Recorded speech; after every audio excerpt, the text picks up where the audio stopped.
ওয়া তাআলা কুরআন পাকের মধ্যে বলছেন, ইন্নী খালাকতুল জিন্না ওয়াল ইনসা ইল্লা লিয়াবুদুন, আমি জিন জাতি আর মানব জাতিকে সৃষ্টি করেছি কেবলমাত্র আমার ইবাদত করার জন্য। আর পৃথিবীতে যতগুলো নবী এসেছেন, যতগুলো রাসূল এসেছেন, সবাই এক কথা বলেছে, ইয়া কওমি ইবুদুল্লাহ মা লাকুম মিন ইলাহিন গায়রু, ও আমার গোত্রের লোকেরা, ও আমার কওমের লোকেরা, এত মূর্তি পূজা করছো কেন? ইবাদত হবে একজনের, তিনি হলেন মহান আল্লাহ। আল্লাহ তাবারক ওয়া তাআলা ছাড়া অন্য কারো ইবাদত করা যাবে না। আমরা যদি আল্লাহকে ছেড়ে অন্য কারো ইবাদত করি, তাহলে আমরা মুমিন থাকতে পারবো না, মুশরিক হয়ে যাব। আল্লাহ তাবারক ওয়া তাআলা বলছেন, ইয়া ইবাদি লাউ আতাইতানি বিতুরাবিল আরদি খাতায়া, ও আমার গোলাম, তুমি যদি কিয়ামতের দিন পাহাড় পরিমাণ গুনাহ নিয়ে আসো, জমিন পরিমাণ গুনাহ নিয়ে আসো, আর সেই গুনার মধ্যে যদি শিরকের গুনাহ না থাকে, তাহলে আমি তোমার জীবনের সমস্ত গুনাহ খাতাকে maaf করে দিব। এজন্য আল্লাহ তাবারক ওয়া তাআলার ইবাদত হবে, আল্লাহ তাবারক ওয়া তাআলা ছাড়া অন্য কারো আমরা ইবাদত করব না।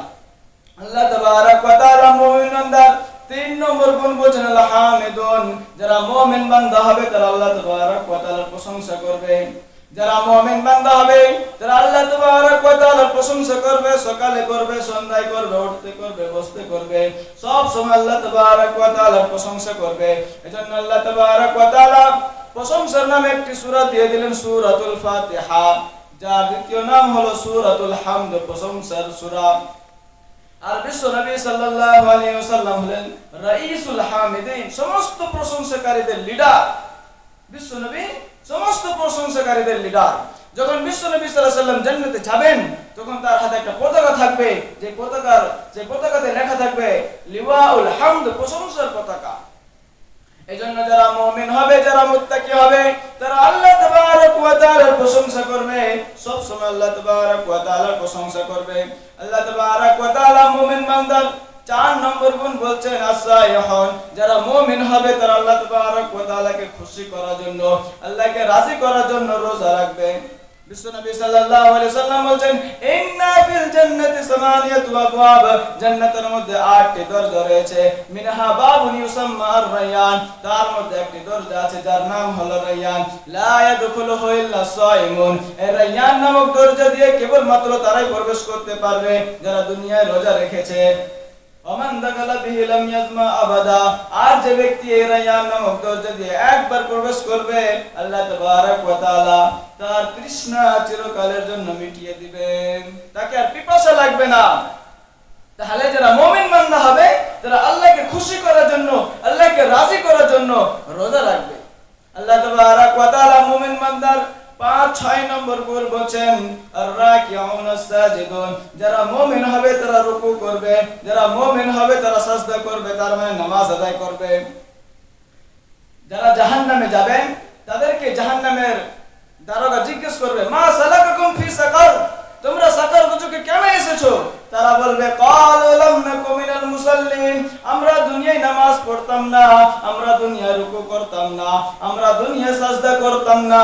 এজন্য আল্লাহ তাবারক ওয়া তাআলা আমাদেরকে জাহান্নামের মধ্যে দিয়েছেন, সাকার দুজকে তাদেরকে দেওয়া হবে যারা দুনিয়ায় নামাজ পড়বে না।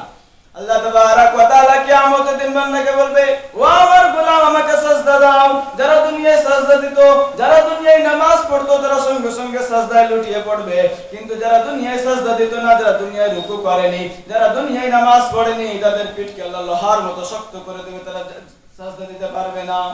তখন আল্লাহ তাবারক ওয়া তাআলা বলবে, গো টু দ্য সাকার, যাও সাকার জাহান্নামে যাও, সাকার জাহান্নামে যাও। এই সাজদার কত পাওয়ার, সাজদার কত পাওয়ার, যে আয়েশা রাদিয়াল্লাহু তাআলা আনহা বিশ্ব নবী সাল্লাল্লাহু আলাইহি ওয়াসাল্লামকে জিজ্ঞাসা করছেন, কাইফা তাআরিফু উম্মাতাকা ইয়া রাসূলুল্লাহ, হে রাসূল, হে আল্লাহর নবী, আপনি কিয়ামতের দিন লক্ষ কোটি মানুষের মাঝখানে আপনি নিজের উম্মতকে কিভাবে চিনতে পারবেন? বিশ্ব নবী সাল্লাল্লাহু আলাইহি ওয়াসাল্লাম বলেন, গুররাম মুআজ্জালিন মিন আসারিস সুজুদ, সিজদা করার কারণে তাদের কপালটা রেডিয়াম বাতির মতো চমকাতে থাকবে, আমি সেটা দেখেই চিনতে পারবো যে এটা আমার উম্মত, তার জন্য সুপারিশ করব এবং তাকে জান্নাতে নিয়ে যাব। তাহলে আমাদের যদি দুনিয়ায় নামাজ পড়ি, তাহলে আল্লাহ তাবারক ওয়া তাআলা আমাদেরকে কিয়ামতের দিন জান্নাত দান করবেন, আবার আরশের ছায়া দান করবেন। ইয়াউমা লা যিল্লা ইল্লা যিল্লু, যেদিন আরশের ছায়া ছাড়া কোনো ছায়া থাকবে না, সেদিন এক শ্রেণীর ব্যক্তি তারা হবে যারা দুনিয়ায় নামাজ পড়েছে। আল্লাহ তাবারক ওয়া তাআলা মুমিন বান্দা 6 নম্বর গুণ বলছেন আল আমিরুনা বিল মারুফ, যারা মুমিন বান্দা হবে তারা সৎ কাজের আদেশ করবে, ওয়ান নাহুনা আনিল মুনকার, যারা মুমিন বান্দা হবে তারা অসৎ কাজ থেকে নিষেধ করবে। বিশ্বনবী সাল্লাল্লাহু আলাইহি সাল্লাম বলছেন আস-সাদিকু আল হক শাইতানুন আখরাস, যে ব্যক্তি অন্যায় কাজ দেখলো কিন্তু নিষেধ করলো না সে হলো 1 নম্বরের বোবা শয়তান। বিশ্বনবী সাল্লাল্লাহু আলাইহি সাল্লাম তাকে বোবা শয়তান বলছে, যে অন্যায় কাজ দেখলো কিন্তু নিষেধ করলো না। অন্যায় কাজ দেখলাম, আমার হাতে ক্ষমতা আছে, তাহলে আমাকে হাত দিয়ে বাধা দিতে হবে। অন্যায় কাজ দেখলাম, আমি হাত দিয়ে বাধা দিতে পারবো না, আমার ক্ষমতা নেই, তাহলে আমাকে মুখ দিয়ে প্রতিবাদ করতে হবে। অন্যায় কাজ দেখলাম কিন্তু হাত দিয়েও বাধা দিতে পারবো না, মুখ দিয়েও প্রতিবাদও করতে পারবো না, তাহলে অন্তর থেকে ঘৃণা করতে হবে। ওয়াযালিকা আযাফুল ঈমান, আর এটা হলো সবচাইতে দুর্বল ঈমান।